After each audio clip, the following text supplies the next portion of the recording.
Alors Catherine demande, peut-on avoir un exemple, mais est-ce que vous pouvez, Catherine, préciser un exemple de quoi? Parce que...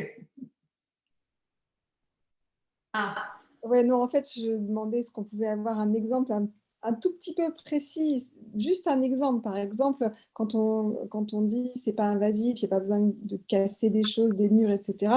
Est-ce qu'on peut avoir juste un petit exemple voilà, qu'est-ce qu'on peut faire? Je sais par exemple dans le Feng Shui qu'il ne faut pas avoir de miroir dans une chambre. On sait par exemple que mettre un rideau devant, va suffire à enlever effectivement les mauvaises ondes que peuvent apporter le miroir. Est-ce que là, ce sont des petits exemples comme ça, dire un paravent ou quelque chose, ou est-ce que c'est plus complexe quand même est-ce que les ficelles et les recettes sont quand même plus compliquées ou pas? Alors, bon, là, pour la gestion des miroirs, on est complètement raccord avec le Feng Shui. On est dans les mêmes logiques. Effectivement, le miroir dans la chambre, c'est pas opportun. Et en admettant, vous voyez que vous avez une maison trop dynamique, c'est-à-dire que les personnes témoignent à l'intérieur qu'elles ne peuvent pas rester en place, qu'il y a beaucoup de conflits dans la maison, l'énergie est un petit peu difficile, il y a des problèmes de sommeil. Vous voyez, parce que quand l'énergie est trop dynamique, effectivement, ça peut aussi poser des problèmes liés à la santé, comme l'hypertension. Bon, si les gens ont des prédispositions à ce genre de problème, mais la maison va appuyer dans ce sens-là. Alors, je vais prendre justement un exemple d'une maison sur laquelle nous sommes intervenus il y a 3-4 ans, peut-être un peu plus, je ne me souviens plus. Pas très très loin ici de chez nous, dans la région de Bordeaux. Et la personne nous dit, écoutez, il faut que vous interveniez chez moi, on vient d'acheter une maison parce que c'est vraiment dans le village dans lequel on veut être, on a trouvé une belle maison et tout, mais il y a quelque chose qui ne va pas dans cette maison. Et donc, on se rend sur le lieu et la maison, en fait, est ce qu'on appelle, nous, en termes bastou, hyper dynamique. C'est-à-dire qu'elle est totalement dans un axe où l'énergie est très, très vibrante. C'est ce qu'on appelle l'énergie dynamique. Et donc là, qu'est-ce qu'on fait? On ne va pas agir avec un miroir, on va utiliser une petite plaque de cuivre, mais dans une gestion extrêmement pointue. C'est-à-dire qu'il y a un endroit sur lequel il faut placer. Alors là, c'est de la technologie Vastu, c'est-à-dire qu'il faut connaître, il y a une règle. Et ça a pris, allez, peut-être 3-4 minutes pour placer cette petite plaque de cuivre à l'endroit qui permettait de rétablir ce qu'on appelle l'équilibre statique et dynamique. Au moment où on a fait ça, la personne, la dame en question, explose en pleurs. Et elle nous livre cette chose vraiment du fond du cœur. Elle dit, ah, c'est incroyable, je vais enfin pouvoir rentrer chez moi. Voilà, ça a pris quelques minutes. C'est pas plus compliqué, vous voyez, que de mettre un rideau devant le miroir. Et pourtant, je peux vous dire que la maison était invivable avant et que là, ça s'était complètement apaisé. Il peut y avoir des conflits d'énergie à l'intérieur. Alors, que ce soit une maison, un local professionnel,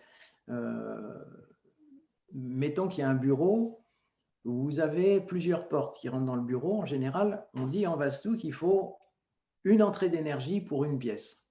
Si déjà il y a plusieurs portes, ça peut poser des problèmes. Surtout s'il y a des flux transfixiants, c'est-à-dire des flux qui sont un petit peu en vis-à-vis, à ce moment-là, c'est très très compliqué en termes d'énergie. Eh bien, on a une méthode en Vastu qui est très simple, avec du marbre. Ça prend aussi quelques minutes, peut-être 2-3 minutes. On peut très bien murer une porte. Quand je dis murer une porte, on ne vient pas avec la truelle, le ciment et les parpaings. On met quelques petites pièces de marbre, c'est assez discret, ça ne se voit pas. En général, d'ailleurs, on les met en hauteur, au niveau du linteau, pour ne pas les laisser au sol, parce que ce ne serait pas très pratique. Et ce ne serait surtout pas pérenne, c'est-à-dire que ça ne resterait pas en place à cause du nettoyage, de l'entretien. Et l'énergie, elle se cale, elle s'apaise tout d'un coup. Ce qui est intéressant aussi, c'est que c'est immédiat.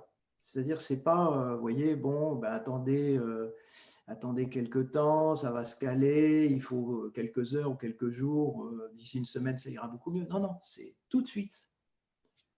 D'ailleurs, c'est pour ça que cette personne, quand je dis elle a explosé en pleurs, c'est qu'elle a tout de suite senti qu'il y avait comme un truc qui tombait et que l'énergie se calait. Cette personne-là était très sensible et elle dit enfin, je vais pouvoir rentrer chez moi. Vous vous rendez compte un petit peu? Et des témoignages de cette intensité, je ne vais pas dire que c'est à chaque fois, mais c'est quand même très, très souvent. D'ailleurs, cette personne-là, on ne la connaissait pas depuis 10 minutes. Elle s'est confondue en excuses, de dire oh, excusez-moi, excusez-moi. Ben, je lui dis non, c'est des émotions, ça fait partie de la vie, c'est pas grave. C'est bon. Voilà, Merci. donc. Merci beaucoup, c'était très intéressant. Et alors, du coup, en architecture d'intérieur, c'est top parce que s'il faut utiliser des matériaux type cuivre, marbre, c'est formidable de les connaître parce que justement, on peut du coup profiter pour les intégrer directement dans les décors, ou est-ce que ce sont des matériaux tellement spécifiques voilà, que ce seront de tout petits morceaux Alors, ce sont de tout petits morceaux qu'on peut intégrer. Oui, on peut intégrer. D'ailleurs, les petites pièces de cuivre, en général, c'est assez joli. C'est pas très gros, hein, c'est vraiment des petites choses. Mais oui, alors là, on peut ouvrir le volet effectivement des architectes d'intérieur qui sont. On a pas mal de personnes d'ailleurs qui viennent se former chez nous, qui sont passés, qui font partie de cette profession. Parce que en tant qu'architecte d'intérieur, on est très sensible justement à l'esthétique, à l'énergie. Et puis, vous savez aussi que vous avez des chantiers qui vont très bien, et puis d'autres où ça coince un petit peu de tous les côtés. Donc là, c'est hyper intéressant de savoir en termes d'énergie bah, comment il faut gérer les choses. Alors, il y a toujours un petit peu deux façons de faire, hein, c'est-à-dire qu'un professionnel de l'immobilier, je ne sais pas, qui vend des maisons ou des appartements, il n'a peut-être pas forcément envie de devenir consultant Vastou et de s'impliquer, vous voyez, pour faire effectivement être thérapeute de l'habitat. Mais par contre, avoir quelques notions, c'est super intéressant parce que bah, votre maison, là, vous savez, un petit diagnostic rapide, ça ne peut pas fonctionner, elle ne fonctionne pas, votre maison, en termes d'énergie. Vous devriez faire ça, ça, et vous verrez, ça va complètement changer la donne. Bah, c'est super intéressant. Vous voyez, vous êtes architecte d'intérieur, vous allez forcément, si vous avez une formation Vastou, voir l'habitat totalement différemment. C'est d'ailleurs les architectes qui sont vraiment dans la conception, ou même les architectes d'intérieur, quand ils viennent chez nous et qu'ils ont fait le cursus, ils disent mais maintenant je ne vois plus du tout les maisons de la même façon. Ça révolutionne complètement et en plus ça apporte une dimension justement d'accord avec les énergies de la nature, en accord avec vraiment l'énergie profonde de l'humain.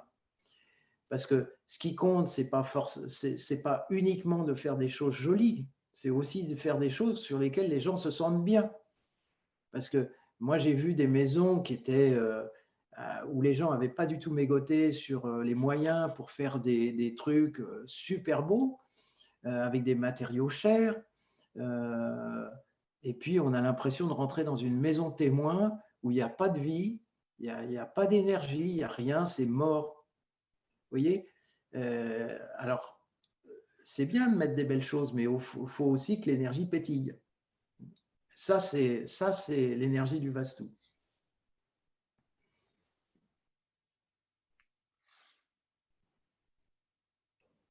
D'autres questions ou... oui, Sandrine, qui est consultante Vastu, Hmm. me dit qu'il faudrait bien préciser qu'il s'agit de marbre et de cuivre spécifiques au Vastu.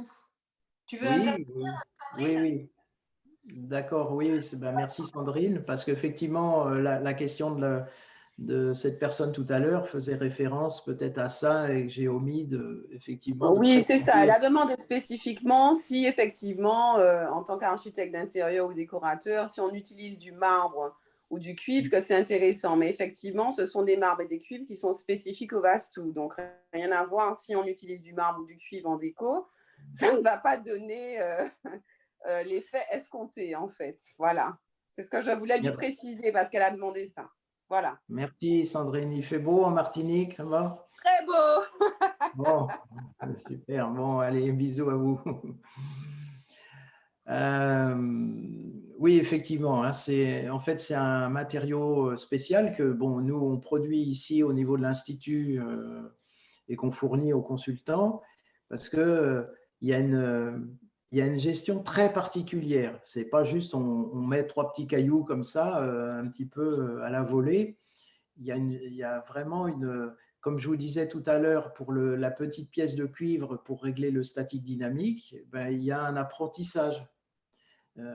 C'est pas, ça se met d'une certaine façon, c'est une pièce précise et c'est presque millimétrique. D'ailleurs, les consultants qui viennent se former, quand ils sont dans leur première correction, ils ont peine à croire que c'est aussi puissant. Là, j'ai quelques exemples dernièrement avec Nathalie, avec différents consultants qui me disent oh, mais c'est quand même assez incroyable, cette petite pièce-là, ça a autant d'effets. Hein, ou Anna Paris aussi, là dernièrement, c'était très très intéressant de voir la réaction en fait. Et parfois même les gens qui connaissent pas du tout le Vastu, hein, quand on vient chez eux, on fait ces réglages, ils sentent. 4 personnes sur 5, quand on intervient en Vastu, sentent en fait les différences de l'énergie au moment où on les fait.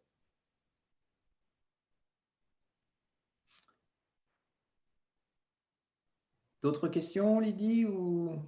Il y a d'autres questions qui sont techniques. Est-ce que tu veux partir là-dessus ou... Allons-y, allons-y. Alors, comment sait-on quel endroit de la maison est plus statique ou dynamique?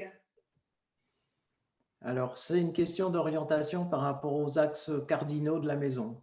Quand on dit les axes cardinaux, c'est nord, sud, est, ouest, et les murs porteurs extérieurs définissent une orientation de la maison.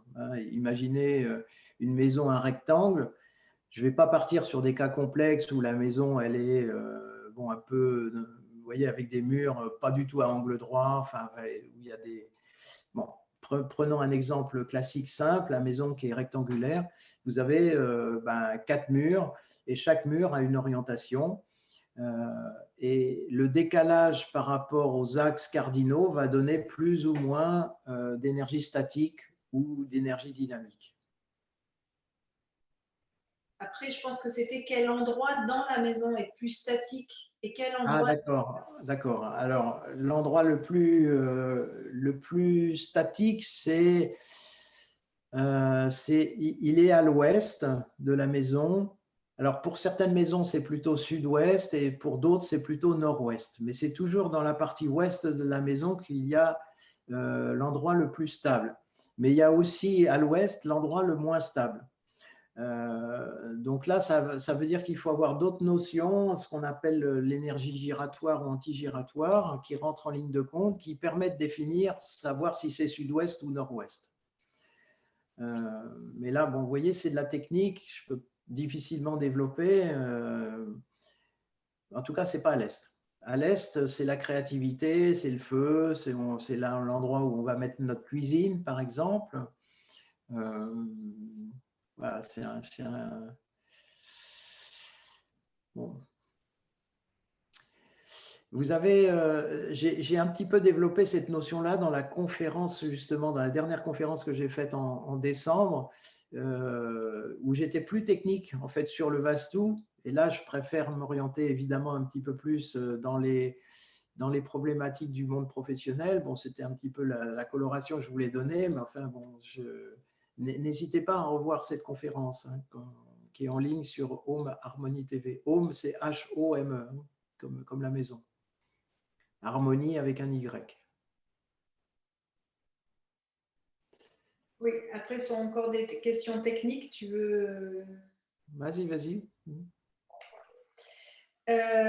Concernant l'aménagement sur les angles nord-est et sud-est, il est important de laisser libres ces angles-ci.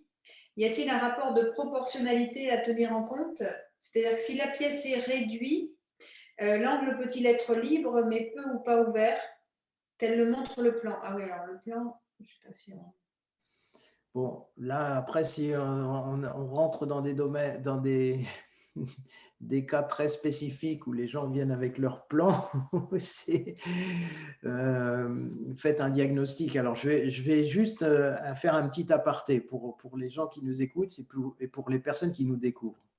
Si vous avez des questions Vastu, bien, déjà, adressez-vous aux personnes qui vous ont passé le lien. Hein, c'est-à-dire qu'en général, ce sont des gens qui sont en lien avec l'Institut.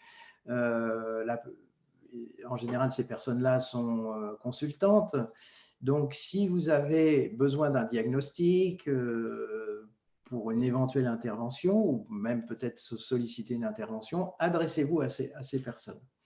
Si ce sont plutôt des questions liées à l'enseignement, eh bien, là, vous pouvez évidemment contacter notre institut, Institut français de Vastu, tout attaché, et à ce moment-là, vous aurez les informations.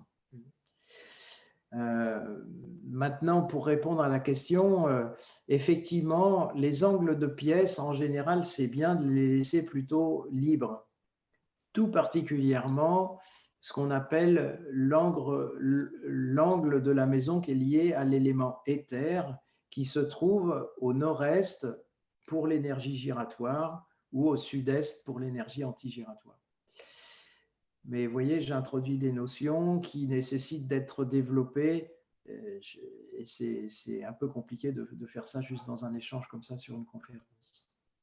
Vous avez aussi, on a édité l'année dernière, enfin il y a 2 ans, un livre, un petit livre sur le Vastu, la médecine indienne de l'habitat, que vous pouvez aussi vous procurer sur notre site Institut français de Vastu. Alors Stéphane qui disait que, justement, merci Stéphane, qu'avec le livre, les choses étaient justement claires par rapport à ce que tu disais, toutes les techniques, une partie des techniques, c'était bien expliqué. Ben, si ça vous, oui, ça peut être déjà une première approche, si vous voulez. Bon, c'est